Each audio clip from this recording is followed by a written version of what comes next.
por un mundo menos sexista.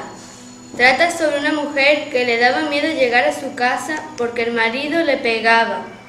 Se liaba con ella a guantazos y porrazos, después de lo mal que le había ido el día.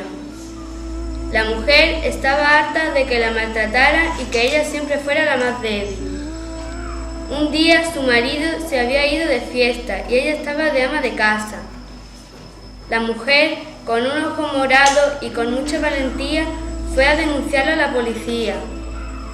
La policía vio conveniente que fuera a la cárcel.